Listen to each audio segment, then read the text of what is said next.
Good evening, everyone, and welcome to the Durham District School Board meeting of Monday, December 4th, 2023. I'd like to call this meeting to order.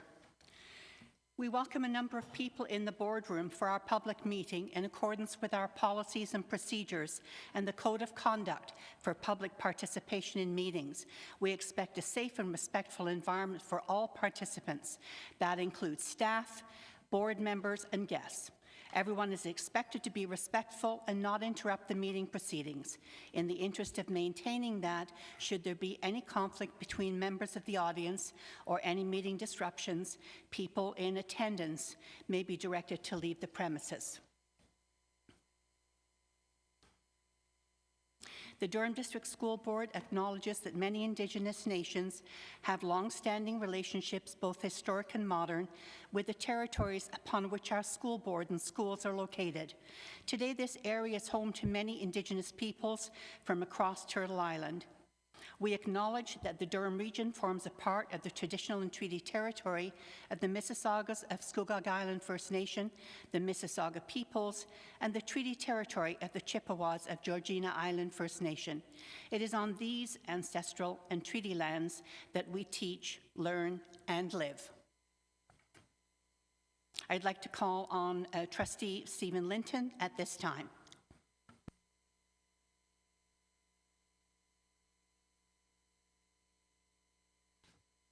Thank you. I am pleased to introduce a recorded video of Old Canada performed by singers Grace and Advantika, accompanied on piano played by Alison. All students are from Dunbarton High School.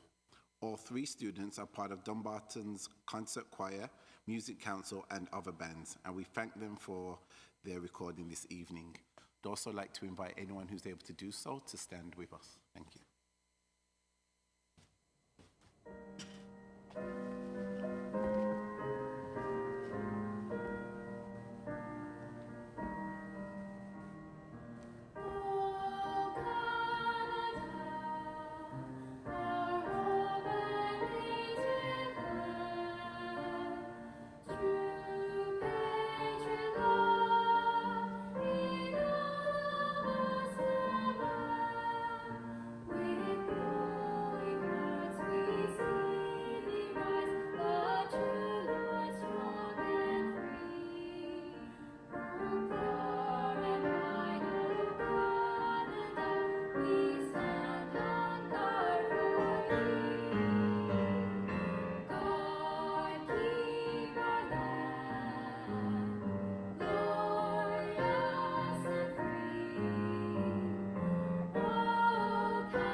Trustee Linton.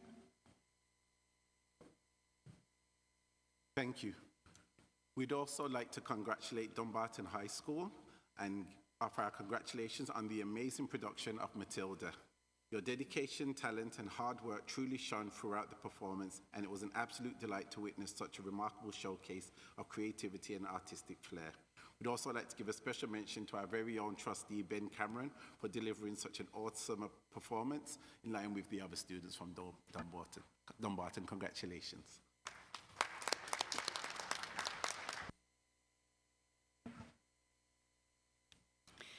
I'd now like to call on Trustee Tracy Brown to introduce our next musical performance. Tracy? It is my pleasure to introduce the grades 7 and 8 Stomp group from Robert Munch Public School, who will be sharing an exciting, rhythmic performance for us this evening that combines instruments and found objects to create diverse and dynamic sounds and visuals. Stomp group members work collaboratively to create and compose their performance from scratch, and new instrument ideas are always welcome. Thank you to the music teacher, Lisa Beveridge, for bringing us this innovative and fun performance.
Item 4 on your agenda.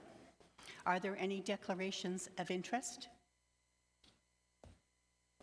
Seeing none, there are no declarations of interest at this time. May I have a mover and a seconder to adopt the agenda as presented? Trustee Arsenault, Trustee Oldfield, all in favor? That motion carries. I'd like to have a mover and a seconder for one motion to receive the approved minutes of September 18th and approve the draft minutes of October 16th, November 6th, November 20th, and the organizational meeting of November 20th. May I have a mover and a seconder? Trustee Brown and Trustee Morton. Thank you. All in favor? That motion carries. To turn the meeting over to Director Camille Williams-Taylor for the ministry memorandums and information update. Thank you, through you, Chair. Good evening and welcome to the final regular board meeting of the 2023 calendar year. As 2023 comes to a close in just a few short weeks, it is an ideal time to reflect on the first few months of the school year. It has been my great pleasure this fall to be in schools, visiting students and staff engaged in teaching and learning, and to have participated in events, observances, and celebrations alongside families and staff in our community. As we navigate many topics in our school communities, our focus is on supporting the well-being of students and staff, working collaboratively to be proactive and responsive to the diverse needs of our community. Last week, the Ministry of Education announced the introduction of mandatory learning through grade 10 Canadian history about the 1932-1933 Holodomor famine, or the Great Ukrainian Famine, and its impact on the Ukrainian community in Canada. The new curriculum will be introduced in schools in September 2025. I hope that this holiday season, everyone in our community finds an opportunity, however big or small, to spend time with friends and loved ones, celebrating the things that are important and special to them. Thank you, and that concludes my update for this evening, Chair. Thank you, Director. Moving on to item 8, public question period. We're now on the section of our agenda around public question period. Each question being asked this evening will be displayed on screen along with its response from staff. Questioners are reminded to ask only the approved question. We've allocated up to 30 minutes for public question period, and a timer will be visible for all participants. All approved questions, along with their corresponding answers from staff, will be posted on the Durham District School Board website following this meeting. All questions submitted for public question period will be shared with trustees following the meeting. I would like to first invite Dylan Reynolds to ask a question virtually, which will then be responded to by Superintendent Georgette Davis. Dylan, will you join us?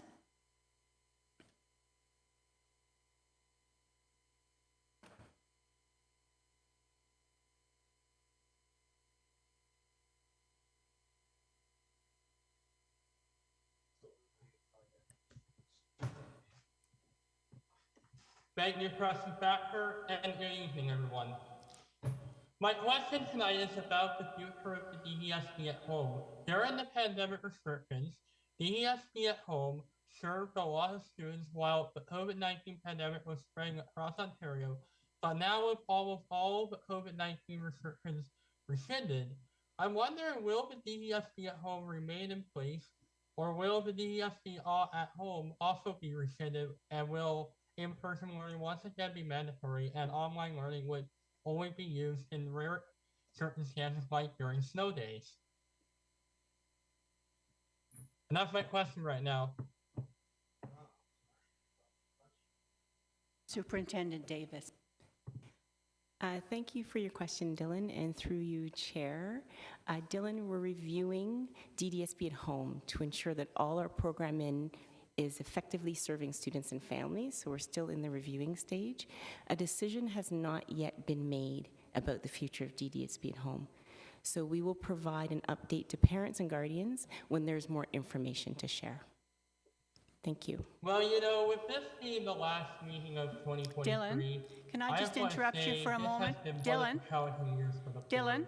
do you have a supplemental question? Are you asking Superintendent Davis for some clarification around your question? I have a supplemental question, yeah. Okay, go ahead. So, one of the big matters I really feel like that with DDSB at home becoming the future without it being uncertain, do you think it's possible it could it once again be in place next year as well?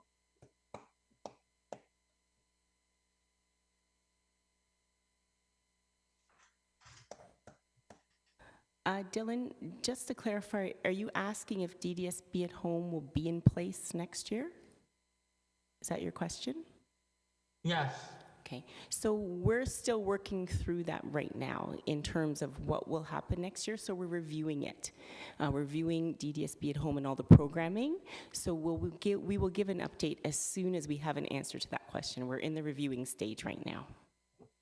Yeah. Dylan, thank you so much for your question. Thank you, Dylan. Bye, see you in 2024. Bye-bye now. I'd like to ask Executive Lead Robert Surjanic to read the questions submitted by Devon McDonald. And I believe, Rob, the question will be answered by Associate Director Markowski. Thank you, through you, Chair Thatcher. The question is around the posting of illness absence data that was on the board website previously. And the question is, do board staff have plans to provide public access to illness absence data in individual schools via other means, as it's no longer on the website, or will trustees advocate for this moving forward? And we'll turn it over to Associate Director Markowski to respond. Thank you, and through you, Chair, and I want to thank our community member for the question. The illness tracker that was previously available on the DDSB website served its purpose at a time when we were still navigating the pandemic. However, there were limitations as the data only represented whole school absenteeism data and was not reflective of an individual classroom or grade. And the data was also dependent on an individual's self-report of COVID-19 or illness. On October 4th, the Board of Trustees were provided with a memo that outlined the process in place to track, report, and respond to high absenteeism and or health-related outbreaks that may occur in a classroom or school.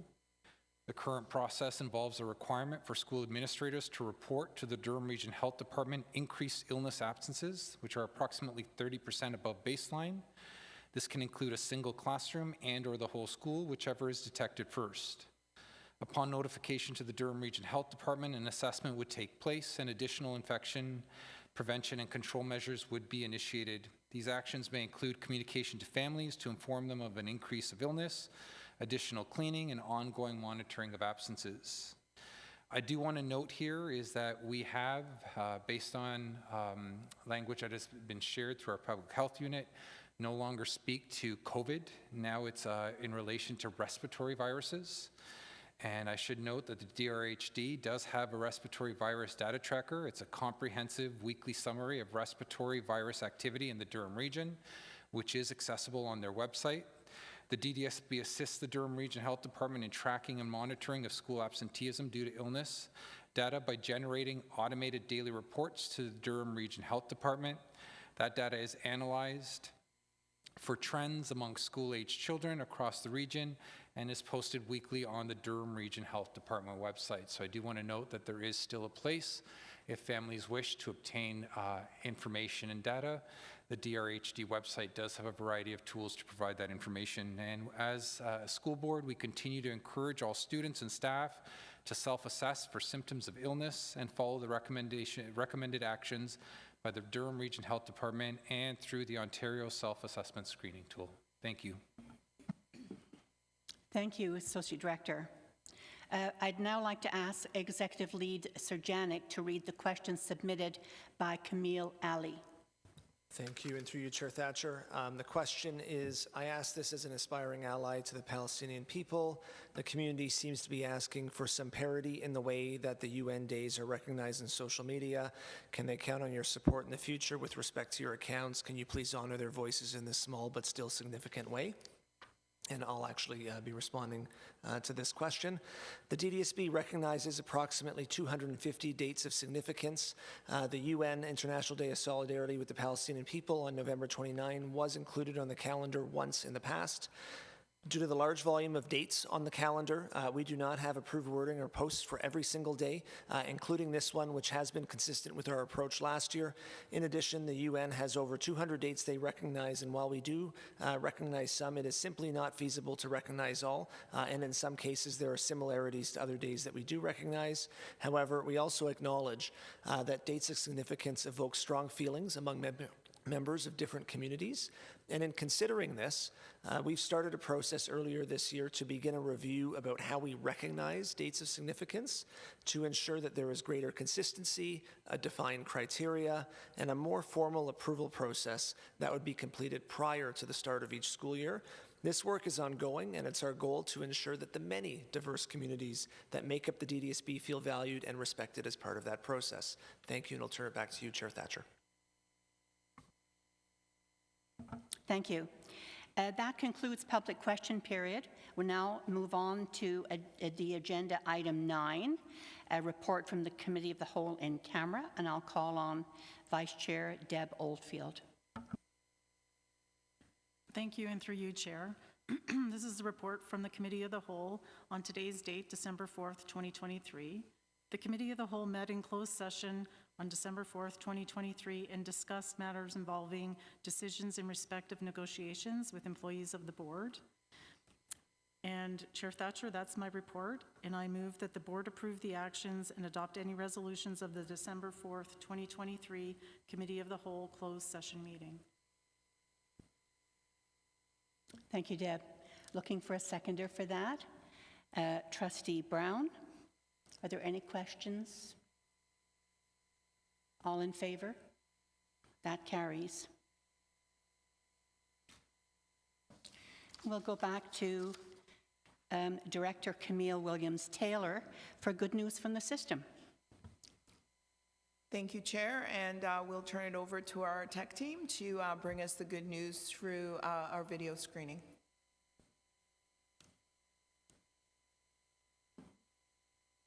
Good evening, everyone. On behalf of DDSB students and staff, we are happy to bring you good news from across the system. J. Clark Richardson students participated in the CHFI Radio CHF I Love to Read contest on October 19th.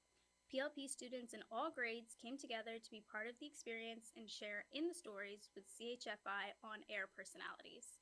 Schools across the Durham District School Board celebrated DDSB Safety Week with exercises, reminders, and drills to keep students and staff safe and know what to do in an emergency. Secondary students gathered at the Education Center for the 5th annual The Leader in Me Awareness to Action Conference hosted by the Durham Youth Drug Awareness Committee. Students learned to create an effective health promotion campaign and were given valuable and up-to-date information about alcohol, marijuana, vaping, opioids, and gambling. Award-winning Canadian sculptor Ruth Abernethy celebrated a bronze statue to commemorate the life and legacy of Sir William Stevenson at his namesake school and tell the story of his ties to Whitby. The bronze bust unveiling was honored by esteemed guests, staff, students, and community members. Grade 8 students from Pringle Creek Public School had the pleasure of visiting Ontario Tech for a day of education about the programs and facilities available. The students lucked out and were able to catch a hockey game there. The Ontario Tech Ridgebacks won, and it was a fun day for all. The Black Student Alliance Conference was a resounding success, bringing together approximately 100 secondary school students and 21 staff members. The conference served as a platform to empower Black student leaders, providing them with the skills and knowledge to amplify their voices and visions within their school communities. As part of Remembrance Week, DDSB students and staff created art and hosted impactful events to honor all who served and continue to serve our country during times of war, conflict, and peace. The Uxbridge Secondary School community take great pride in honoring local veterans throughout the school year. The Honor Them Well group brings together staff and students to create a community Remembrance Day assembly, including 20 veterans, all levels of government, pipe band, and the fire department honor guard. The Durham Elementary Athletic Association, DEAA, turned 50 this year. Since its creation in 1973-1974, it has provided elementary student athletes with greater opportunities for inter-school competitions across the Durham region. Of equal importance has been teaching student athletes about the importance of fair play, sportsmanship, and embracing physical activity through competitive sport. Congratulations, DEAA. The new hire open house, as well as the Leadership Expo, was filled with resource tables comprised of various departments in order to support staff new to the DDSB and be equipped with information and resources they need to succeed. O'Neill CVI hosted their 6th annual Be the Voice Student Forum. It is an excellent opportunity for students to come together to talk about issues related to safety, learning, and school culture. The Student Forum provides and fosters belonging, ownership, responsibility, and enhances connection and teamwork amongst peers. Student voice is critical to the school community, and O'Neill CVI students are using it to create positive change. Student athletes across the district have been making a name for themselves in the world of sport. From the DEAA Regional Cross Country Championships to the LOSA Finals in volleyball, tennis, basketball, rugby, and more, these talented students have made their school communities proud. On October 24th, the DDSB held this year's Volunteer of Distinction Award. Volunteers from school communities who generously gave their time were celebrated for their support of our students. School volunteers work with students to support their success with reading groups, contribute to the school, community council, and parent involvement committees, help with breakfast and nutrition programs, talents and skills in arts and music, assistance with fundraisers, help in the library, chaperoning field trips, organizing family nights and school events with staff. The dates of significance, as you can see, take us to the next board meeting. Thank you to Jaden and Ella from Dunbarton High School for reading this month's good news.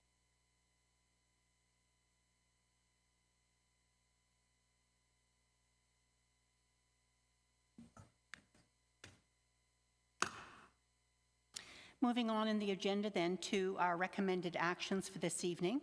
And I'm going to call once again on Vice Chair Deb Oldfield for a report and adoption of any resolutions from the Standing Committee meeting of November the 6th. Deb? I have two motions this evening, Chair. The first motion is that I move that the board adopt the resolutions of the October 16th and November 20th, 2023 Committee of the Whole closed session meeting. Thank you. Looking for a seconder for that motion. Trustee Arsenault, are there any questions around that motion? All in favor? That motion carries. The second, the minutes of the November 6th meeting are attached to pages 37 to 42, and the following motion was carried and the resolution was adopted at the Standing Committee meeting on November 6, 2023, and it reads, the creation by the Board of Trustees of an Anti-Black Racism Advisory Committee. Under the DDSB bylaws, an additional advisory committee can be initiated by resolution of the Board of Trustees. Advisory committees provide public recommendations to the board on matters of policy and can include trustee and/or staff and community representation / student voice at the discretion of the committee. Such a committee may involve a significant time commitment of any designated trustees. I move that the board approve the minutes of the November 6, 2023 meeting and adopt the resolution as read. Thank you. Looking for a seconder for that motion. Trustee Linton. All in favor? That motion carries. Thank you, Deb. In preparation for the next recommended action, I just ask that you ensure that your Zoom is open in preparation for voting.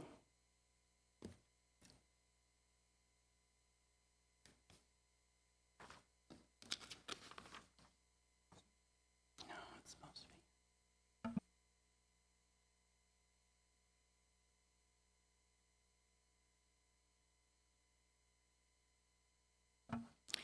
The Ignite Durham Learning Foundation is in the process of preparing for the upcoming year, and as per their bylaws, they require a trustee to be part of the foundation.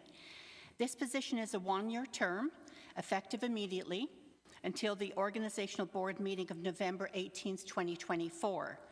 The IDLF trustee representative position will be part of the election process at the next organizational board meeting, and going forward will be a two-year position to provide the foundation with consistency in its membership.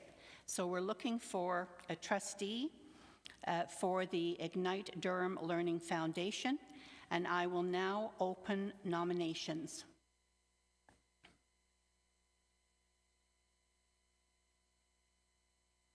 Trustee, Yep, I want to speak. I'm sorry.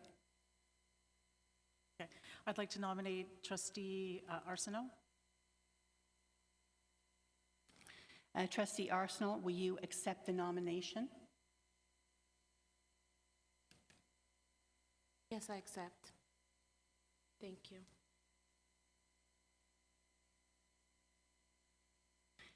All right, looking for further nominations.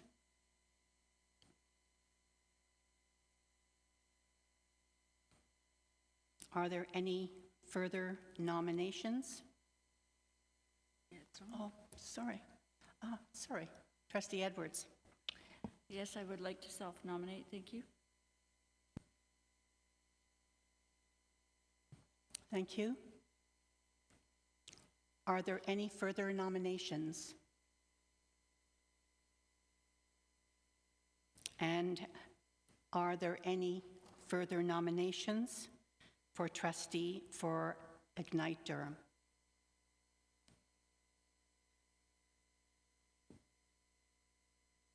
So I will declare the nominations closed. Nominations are now closed. We will now ask those who have been nominated for an opportunity to speak to their nominations, and we'll do that in alphabetical order. Trustee Arsenault. Thank you, Chair Thatcher, fellow trustees, Director Williams, superintendents. I am energized and humble to be a candidate to join Ignite Durham Learning Foundation. Ignite represents an unwavering commitment to fostering an environment where every student finds inspiration, support, and tools to thrive.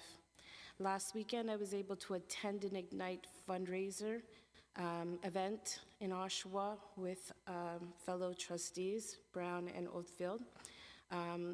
Speaking with families and members of Ignite team, I have a clear vision to contribute wholeheartedly to Ignite, make a difference, to make a difference in students and youth's lives, and make things easier. I want to now let you know that this is my passion, and therefore I ask you trustees for your vote. Thank you, Trustee Arsenault.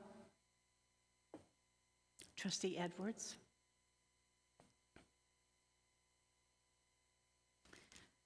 Thank you, trustees, my fellow trustees and staff.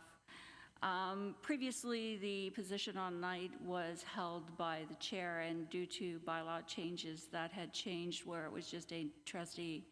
I've basically been on the Ignite Durham Learning Foundation for the past year, and we have been working on basically building some of the governance and the policies, a new strategic plan around fundraising, etc. It's been a pleasure to be on the Ignite Durham Learning Foundation, and I would like to have a little bit of the consistency for the 2-year to allow me to stand for the remaining of this year on the Ignite Durham Learning Foundation. As Trustee Arsenault says, I have an affinity to this particular association, being on the board when this was just started a pilot project and then it became the foundation, but also from my background of being a student who basically survived on social assistance and being able to only wish that we had a foundation that supports our students the way it does. Listening to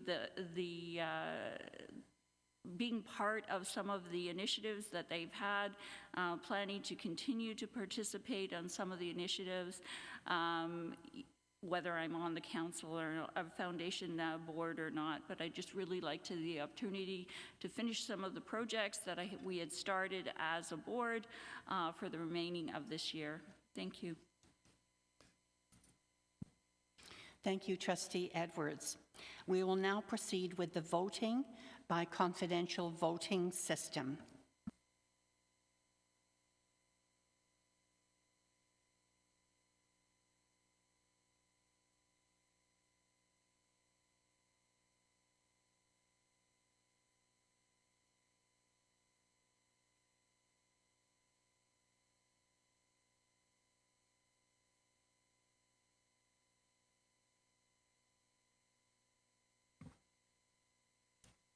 Just like to remind trustees that voting remains open.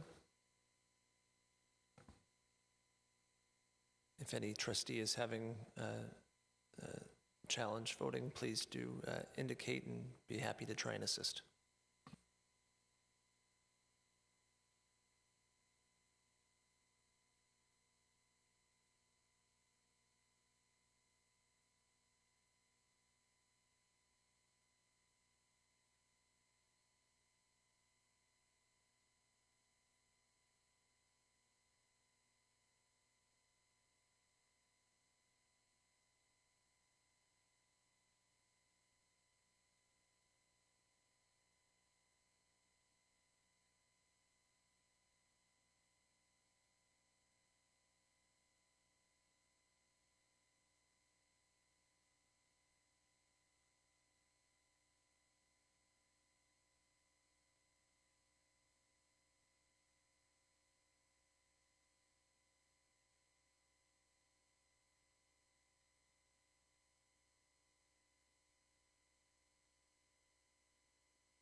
Congratulations, Trustee Arsenault. You've been elected the Ignite Durham Learning Foundation Trustee Representative.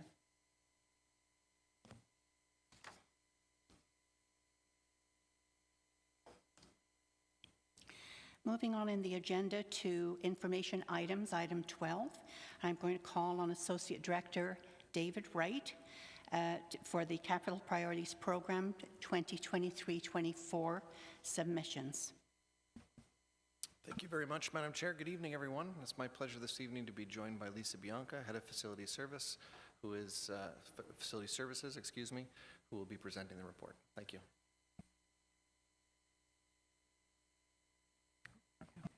Thank you, and through you, Madam Chair. Pleased to be here this evening to share with trustees information on project submissions for the Ministry of Education's 2023-2024 request for capital projects and a brief overview of the submission and evaluation process. Capital Priorities Program is an annual process that provides school boards with an opportunity to identify and address our most urgent pupil accommodation needs. Need within the Durham District School Board is currently a result of growth pressure. However, districts can put forth projects for school consolidation, declining facility condition, or access to French language schools. The CP program was significantly revised in the 2023-2024 submission year. In previous years, school boards identified the need for a new school and supported this with a business case highlighting enrollment data and long-term projections for utilization. The determination of funding and the timeline was then provided by the ministry when the project was approved to move forward. Over the past 4 years or so, it's proven increasingly difficult for districts to adhere to both the cost and the timeline that was given with the increasing cost of construction and the length of time that various stages of the approval process were taking. So new this year, capital priorities has been enhanced to reflect the government's commitment to deliver new schools faster in support of growing communities. And this year's call for projects required not only detailed project submissions, including fully completed business cases and identified school utilization equal to or greater than 100% for the next 5 years, but also were expected to include anticipated budget, project designs, completion date, and a clear and detailed schedule. So eligibility and evaluation criteria for the ministry's assessment of our projects was clearly defined and shared with applicants. Details are included in your package, but there were 4 primary areas we'd be evaluated on: project readiness assessment, use of a standard design, a board performance assessment, and then also an enhanced accountability framework. So for the 23-24 CPP submission, Durham District School Board put forth 4 projects for consideration based on our highest and most urgent accommodation needs and their strength in meeting the ministry's evaluation framework. They are, in order of priority, number 1, unnamed West Whitby, Maskell and Coronation. This was a first-time submission.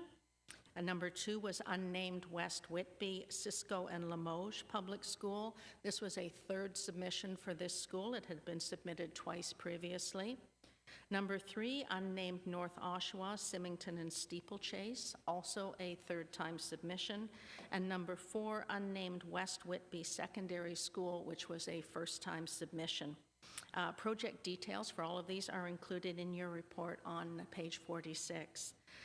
Furthermore, school boards were given the opportunity to provide information on long-term growth needs and make the ministry aware of emergent projects that they could expect to see in future submissions, in addition to the ones in the current submission if they are not approved. Future need was identified for elementary schools in Pickering, Whitby, and Oshawa. Throughout this process, there has been significant support for these critical capital priorities projects. In addition to the support of this Board of Trustees, I would also like to acknowledge the support received from our municipal and regional leadership for these projects and their advocacy on behalf of the DDSB, our families, and our students. Thank you. Are there any questions, trustees?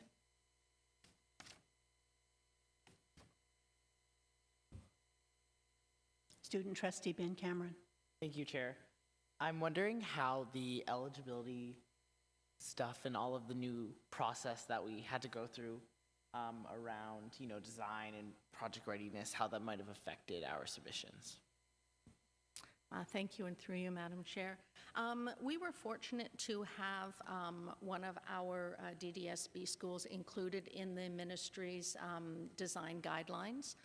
So that was a fairly easy go for us. We also are working with several of the architects who had designs in that package. So we were able to capitalize on repeating our own schools as well as schools that were with firms that were familiar to us. We also own one of the pieces of property already, which we purchased through our option agreement program a few years ago, and we were well along in the acquisition of some of the Whitby properties as well. So it left us very well positioned and very shovel ready. So we're pleased to be able to put those forward. Trustee Edwards. I think Trustee Cameron had a supplemental. Is that a supplemental, Ben? Go ahead. Yes, thank you. As well, I know that the Maskell Crescent West Whitby School was put first on this submission, but it's also a first submission. I'm wondering why that was compared to the other West Whitby School.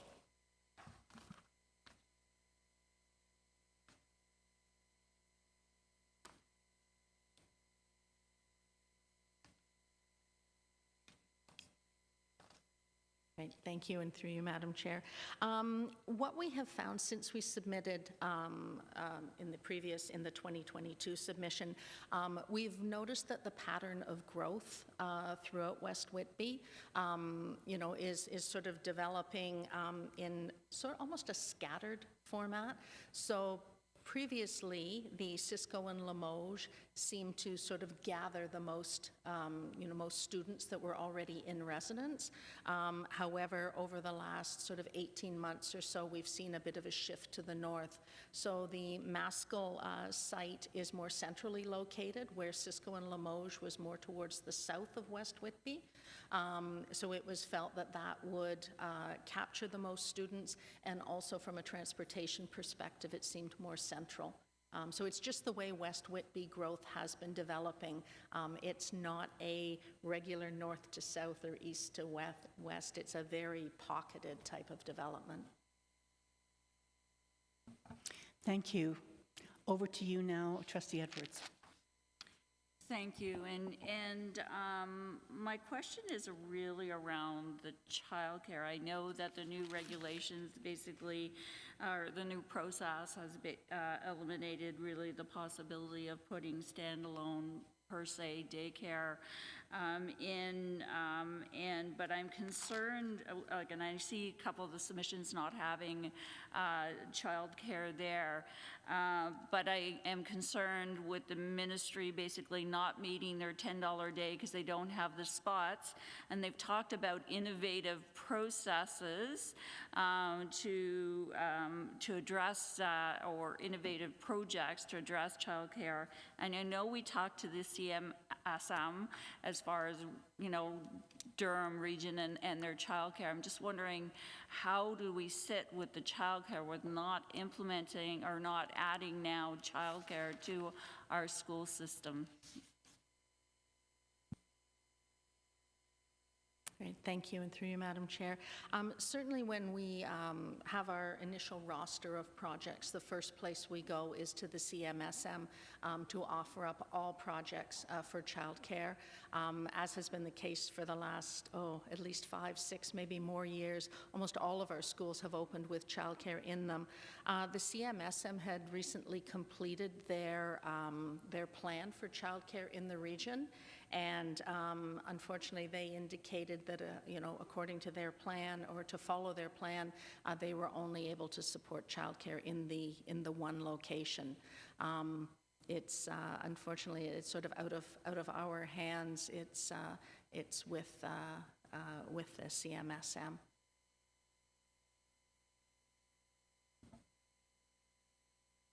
Supplemental. Madam Chair, thank you.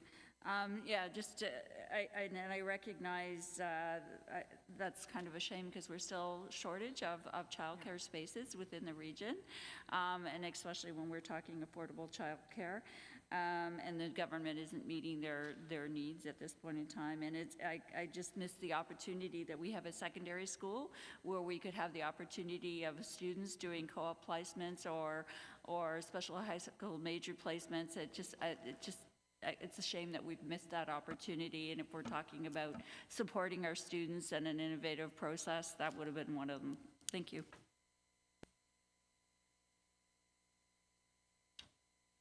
Thank you, Lisa.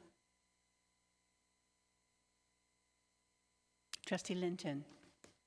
Thank you, and through you, Chair. I'm just wondering if you are able, so we've got this report, but just are you able to share like the next step timelines? So what's supposed to happen when, and potentially when we expect to hear some decisions?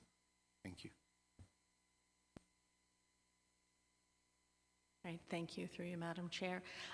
In conversation with our capital analyst at the ministry, we know that the preliminary review has been complete. So that's the review at the initial submission level with staff. We've answered any questions they have, and the projects are now moving through the process. best estimate of when the, and this is an estimate, but in the new year, sort of late winter, early spring is when we could reasonably expect announcements. However, it will depend how long the ministry has to go through the projects. I don't know how many they have to review. I know most of the boards that we've been in contact with have submitted a similar number to us. So.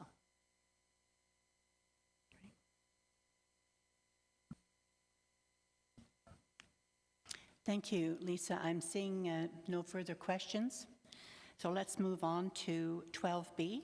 Back to you, Associate Director Wright, for the unnamed North Oshawa Public School Boundary Review. Thank you, Madam Chair. And again, through you, over to Lisa Bianca. Thank you, and through you, Madam Chair. Bringing this report to you this evening to provide the Board of Trustees with information on the public consultation process to establish boundaries for the unnamed North Oshawa Public School located at Winfield Farm Drive West and Winter Grace Avenue. This school is currently under construction and on schedule to open for the 2024-25 school year.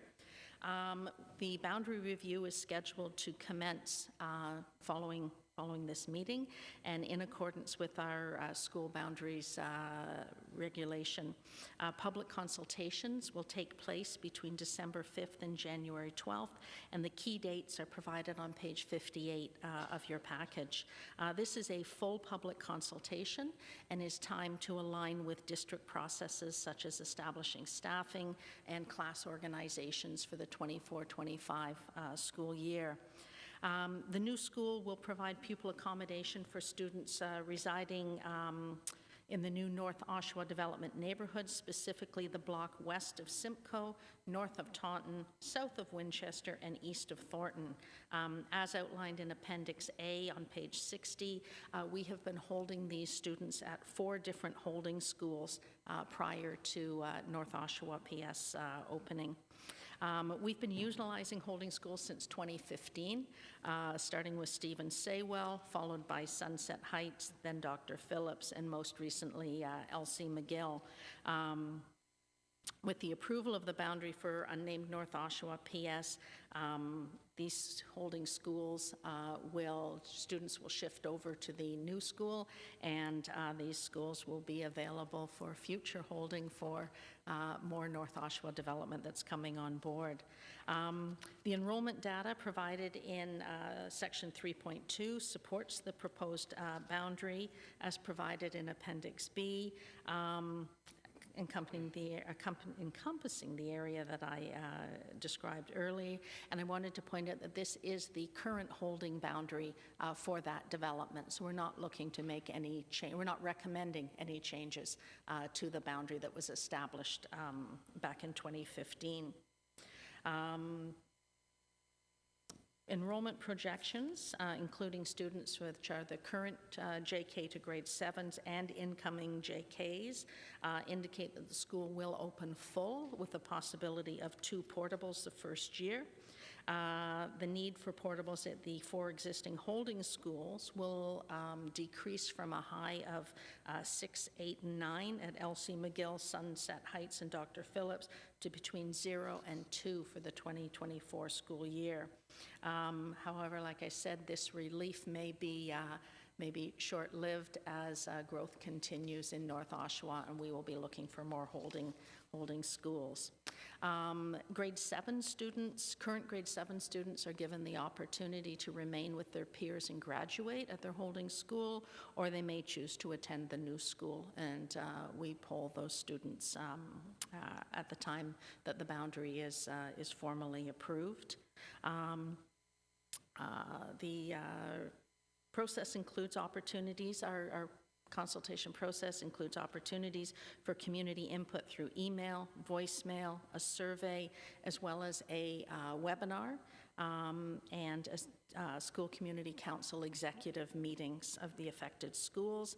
A dedicated email address and phone number are established. All information resulting from the consultation process will be summarized and provided to the Board of Trustees in the recommendation report. Thank you, and I'm open to any questions you may have.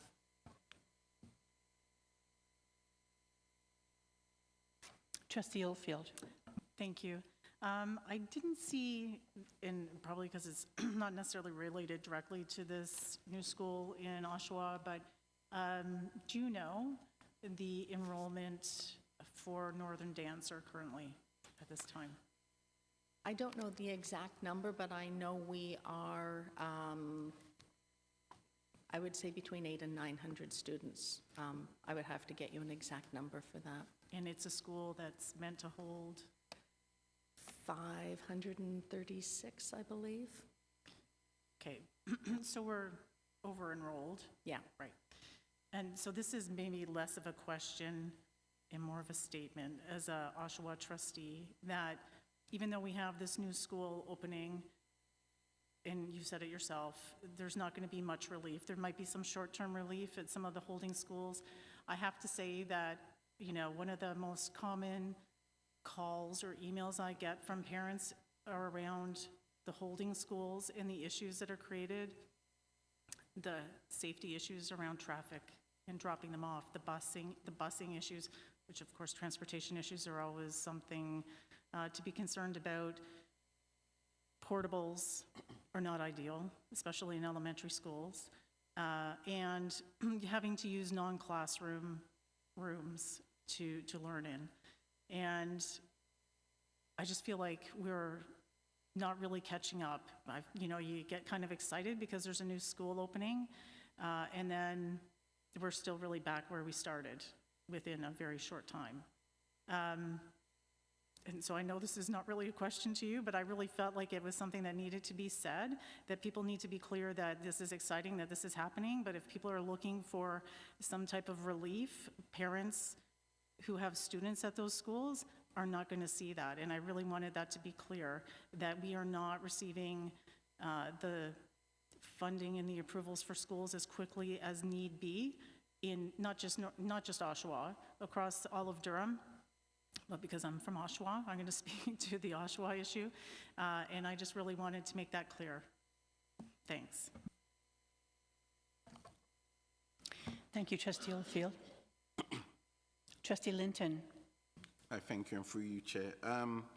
Just looking at the community consultation process, and as per Trustee Oldfield, this is a challenging issue that we've been facing right across the region, and it sparked lots of interest from parents and from the community at large. So I just wanted to ensure that there was sound rationale in terms of the consultation, outreach, and engagement process. So is this a model that has been used before and you found it's warranted the most interaction and engagement from the school community? And although it says there's going to be more information on the website, are we including community partners and promoting through their channels to, you know, and recreation centers for those who may frequent those facilities more than the school or visiting the website? Thank you. Great, thank you, and through you, Madam Chair. The consultation process, you know, sort of is laid out in our boundary review process or boundary review procedure. However, in 2020, when the in-person meeting was made not possible, we made a shift from in-person open houses, which is the format we used to use, to an online webinar. It was a necessity of the time. However, what we have found is it's far more effective for sharing information among communities. With the in-person open houses, community members, parents would come in, they might talk to one staff or two staff, and it was all very, you know, it was very individual, you know, responses to their queries. With the webinar format, everybody on the webinar hears every question and every answer. It's far more broad-reaching and interactive, and I think of much greater benefit to all participants. So we're certainly that's why we've maintained that, even though we can do, in-person, activities as well. Furthermore, with that, we get much greater attendance. Because you can log on, and it's not the necessity to get a babysitter and head out to the school. So we think we're getting really good reach that way. Community partners are contacted and reached out through not only the school community council, but there is a reach out for input with that, format. Durham Student Transportation is a huge partner in boundary reviews, both to answer questions and provide input. So we think we're always open for sort of other avenues, but we think we are currently reaching a pretty broad portion of the community.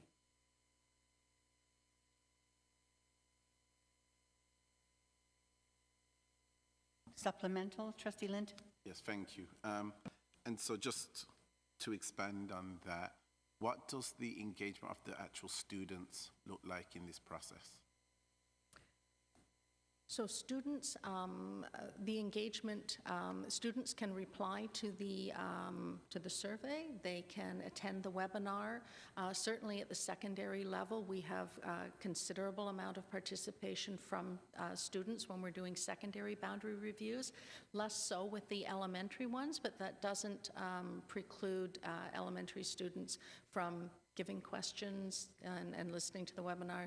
Generally, their input comes through either parents and parents through the school community council, but that avenue is open. There's also a survey that we are hoping that has great uptake as well, can be completed by students, parents, community members, and that data all is folded into any decision making. Thank you. I'm seeing no further questions, but I have a question myself. I also have some concern around the public consultation piece. When we look at the timing from December 5th to January 16th and consider that we have 2 weeks vacation in there, and I guess the time of year must be a factor in this as well. We're really narrowed down to about 4 weeks. I know, Lisa, that when we did the Donald A. Wilson review, our public consultation was reduced somewhat, but it was still in the area of a few months. So we're usually looking at 3 or 4 months for public consultation. Now, you may have answered my question when you talked about the webinar, but I really am concerned that we do, public consultation to us is one of the most important parts of these processes. So I'm just wondering if you could comment on that. Great, thank you. I went back and took a look at sort of past boundary reviews to about 2018, and with the exception of Clara Hughes, boundary review, which sort of had its own, timing challenges, being an election year and availability of board meetings, etc. Our standard consultation period is about 4 weeks. Donald A. Wilson came a little bit later in the year, but it was a 4-week consultation as well. Northern Dancer, Viola Desmond, again, all 4 weeks seems to be sort of our standard. Like I said, I think with the formats we have now, we get quite solid response and broad-reaching response, but also we do find that after about 4 weeks, the amount of information coming in and people wanting to comment does significantly taper off. So we feel that we're getting the lion's share of the feedback, and yes, we did extend this one. The consultation period's actually 6 weeks on this one, but in recognition of those 2 weeks of winter break. We will still be accepting input over that time and receiving all of that. So parents and community members are more than welcome to utilize that 2 weeks. It's available as well. Thank you, Lisa. Appreciate that. Right. Thank you.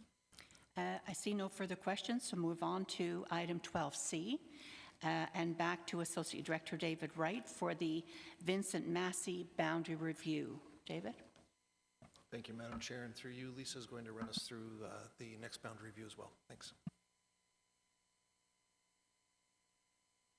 All right, thank you, and through you, Madam Chair. As Associate Director Wright said, this report provides information on the consultation for a boundary review for Vincent Massey Public School in Oshawa. A boundary revision at Vincent Massey is required to address ongoing accommodation pressures at the school. This boundary review process will also begin December 5th with the new boundary coming into effect for the 24-25 school year, pending approval by the Board of Trustees at the conclusion of the process. A little bit of background. Vincent Massey has a ministry-rated capacity of 441, offering JK to grade 8 programming and before and after childcare. We've been experiencing enrollment pressures at this school over the past few years. In 2022-23, we had 8 portables on site, and this year an additional 4 portables were required, as well as utilization of part of the library to accommodate another class. We've also seen a steady increase in traffic and safety concerns with the volume of people and the fact that we're on a campus-type location with Eastdale Collegiate. So we've got high school traffic and elevated traffic at Vincent Massey. Until recently, the school served a mature neighborhood with stable enrollment, but over the past few years, Vincent Massey has experienced and continues to experience a regeneration of the neighborhood with new families moving in. At the same time, there are pockets of new residential development both at the north and south end of their current boundary.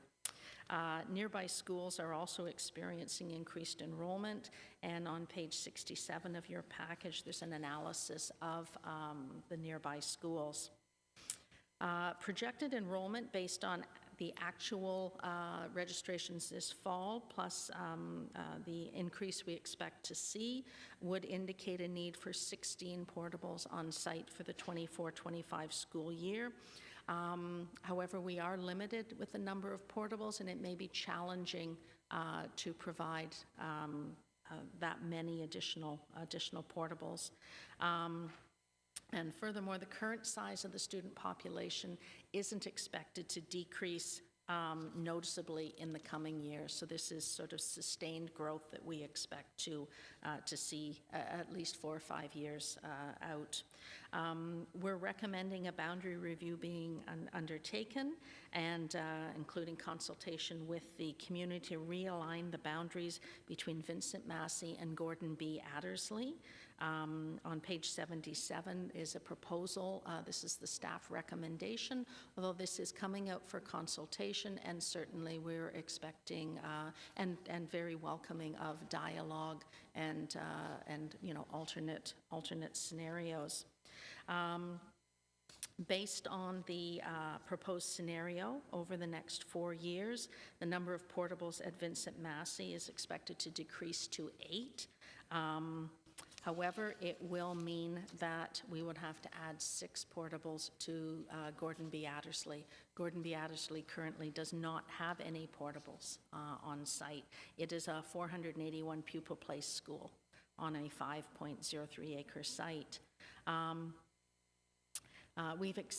Staff examined potential boundary solutions at other neighboring schools. Scenarios involving Coronation PS, Harmony Heights, and Pierre Elliott Trudeau were all examined, and the analysis is presented on page 70 and 71.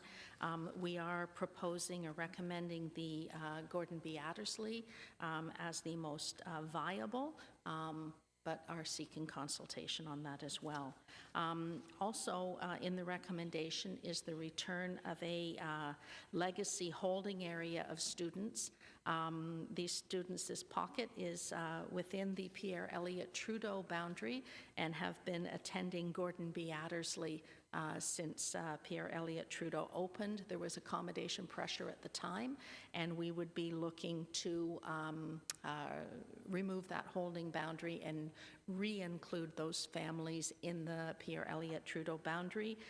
This would be applied to new non-sibling registrations. We would not be expecting any current students to redirect to Pierre Elliott Trudeau unless they were so inclined. We'd be happy to facilitate that. Again, same consultation period, December 5th to January 12th, and we will bring a report to board on February 20th. There's a full schedule of consultation on page 73 and 74. So happy to take any questions on this boundary review as well.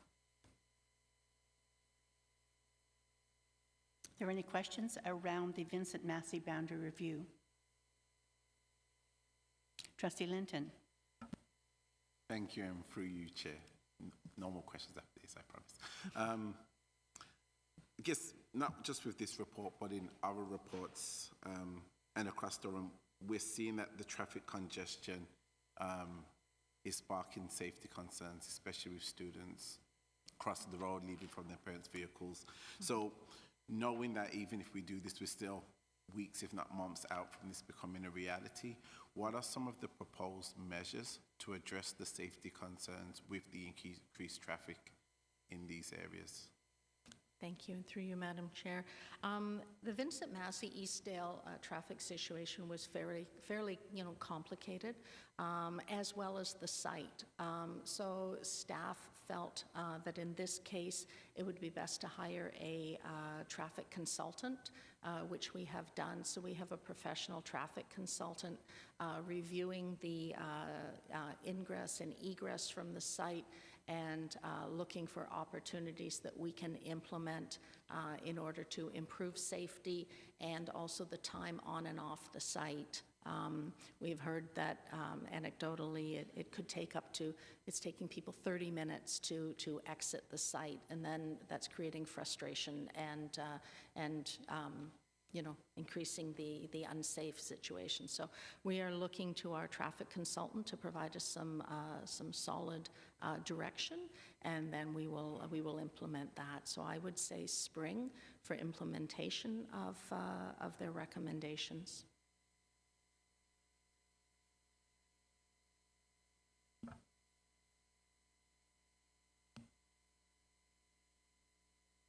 I'm seeing no further questions. So I'll be moving on to item 12D. We have three trustees who sit on the SEAC committee. So I'll go to Trustee Edwards, Miller, and Oldfield for the SEAC report.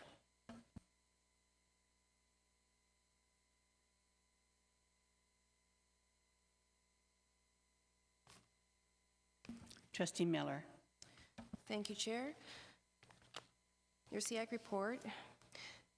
In June 22 of 2023, SEAC committee met with consultants from Maximum City to facilitate the building of the Durham District School Board's multi-year strategic plan. The current plan is expiring at the end of this calendar year. The committee discussed the following. Members broke into small groups and we worked through following questions to provide input. 1, we discussed what is working well for you as staff members, parents, caregivers, community partners in the DDSB. Another question was what could be improved for you as staff members, parents, or caregivers, community partners in the DDSB. How can the DDSB support positive, inclusive, and equitable school communities?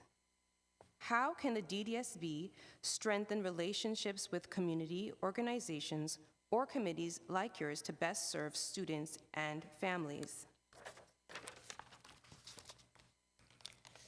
We had initial results from that parent-guardian survey, and here are some of the key features of that initial result. We discussed the differences between the percentages of elementary students that seem to be the largest bubble. 28.4% from grades 4 to 6 were of the largest group. 60.2% of respondents of students were in regular class placements, was a bit disproportional, but not unexpected. Other insights, lovely comments shared about relationships that have had impact on the students. Communication from other teachers and professionals is connected with, sought after by families, not just the primary homeroom teacher. And finally, the committee is looking at action plans to address these results. And that is all for the SEAC report. Are there any questions around the SEAC report? I actually have a question. And it's on page 95. We're talking about the blind, low vision. And I see here that we've included this year 5 teachers and 2 special education teachers who are taking the Braille 1 and 2. And just wondered, is that in addition to qualified people that are still working in this department? And I'm just kind of wondering how that's working, how that's progressing.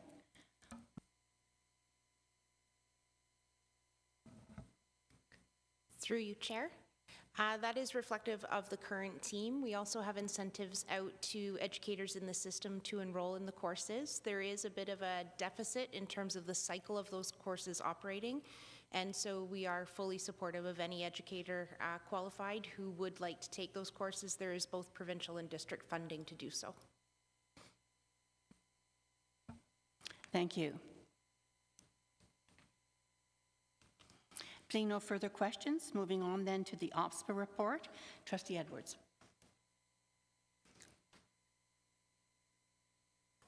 Thank you, Chair Thatcher. I will start the report, and it's got a bit of to it, so Trustee Miller will finish it off if you will indulge us. But Trustee Miller and I attended the OPSA Board of Directors meeting that was held on Sunday, November 25th, and then the Advocacy Day at Queen's Park on Monday, November 26th. And for the Board of Directors meeting on the 25th, we discussed labor relations, legislative updates, government relations, public affairs and communications, education finance, Indigenous Education Advisory Council update, the Black Trustees Caucus update, the Education Program Policy Development Working Group updates. And here's just some of the highlights. Just to note that as far as legislative updates, of course, the government will break from December 14th and return around after the Family Day weekend for February 23rd. And because of that, of course, we have several private member bills that have been introduced into legislature that may be of interest around the education. They are basically Bill 140 for improving air quality in schools, Bill 133 for Kids Online Safety and Privacy Month, Bill 123, Aaron's Law for Child Sexual Abuse Prevention, and Bill 117 for Skills Trades Week. And OPSPA and its members provided input, are very much involved in the consultations or discussions on several regular postings or other issues concerning Bill 98 or the Better Schools and Students. They put in submissions around the disposition of surplus property schools on a shared site regulatory posting, director education performance appraisals, regulatory posting, and as well as accelerated apprenticeship pathway regulatory posting. And any of these submissions can be found through the OPSPA website. If for the public or trustees that are interested. With respect to education finance, of course, we discussed the Grants for Students Needs consultation and OPSPA submission, which focused on the priority areas of around transportation, special education, the school energy, and Ontario Education Service Corporations also continues to work to mitigate costs increased to boards by the challenging and increasing energy rate on behalf of school boards. We also discussed the summary of the SB and S memos, which give it basically a fact financial board policy or administration to provide administration direction on financial matters within the board. And just to note that the province has announced their details on the 2024 budget consultation, and any of the public can participate through an online survey or provide written submissions by January 31st, 2023. And of course, our education programs and policy development work group provided updates, of many of which was undertaken around the consultations that were previously mentioned. And I will pass it over to Trustee Miller to finish the report. Thanks. Thank you. Trustee Miller. Oh, sorry. Thank you. Continuing in the events, Black Trustee Caucus of OPSA continues to meet and address anti-Black racism in education. They continue to advocate for continued DEI, anti-oppression, and anti-Black racism training. They focused on sharing information and fostering connections with various community groups to highlight local solutions to support student achievement and well-being. They made an important submission to the Ontario Human Rights Commission to develop an action plan to tackle anti-Black racism in education. This submission can be found on the OFSA website. A letter was also sent to the minister regarding a meeting to further the discussion on advocacy. Upcoming events. Registration is now open for the Public Education Symposium being held on January 25th, 26th of 2024 in Toronto. Trustees should register sooner rather than later, as last year's symposium was sold out. Joint OPSA and AGM Canadian School Board Congress, which will be held in July 3rd to 5th in Toronto. And lastly, Advocacy Day. On November 26, OPSA hosted an Advocacy Day at Queen's Park. It hosts an Advocacy Day at Queen's Park each year to promote and bring awareness to members of provincial parliament about the Ontario Public School Board Association, its mission, values, and priorities, to advocate for a public education system that ensures students' achievement and well-being for all students. Trustees had the opportunity to meet with local MPPs and provide local context to OPSA priorities such as Indigenous education, school capital and facilities, grants for student needs, mental health supports, and transportation. It was a great day with trustees meeting many of their local MPPs to discuss key education priorities. And just to summarize a few that has already been mentioned, increased mental health professionals in community support, transportation and recognition of inflation increases, national food program, grants for student needs, Indigenous education and language strategies, school capital, and facilities. That's the end of the officer report. Thank you. Student Trustee Cameron. Thank you, Chair. If I may just add a little bit, as I also went to OBSBA's Advocacy Day, had a good time. I met with two MPPs, Daisy Way from Richmond Hill and David Smith, who is a former TDSB trustee from Scarborough Centre. We talked a lot about the proposed apprenticeship program and our concerns with it, as well as Indigenous education funding, which got shuffled around last year, including a big cut here in Durham. So, as well as talking about having student trustees moving motions. It was a great day. We went to reception afterwards and felt very, very productive. Thank you, Ben. Are there any questions in around the OPSPA report?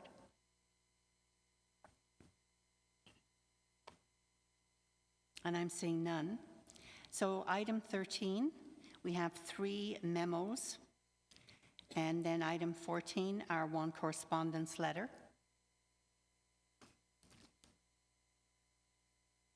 The days of significance are shown here in item 15 on page 124. If there is no further business, I'd like to adjourn this meeting. Good evening, everyone.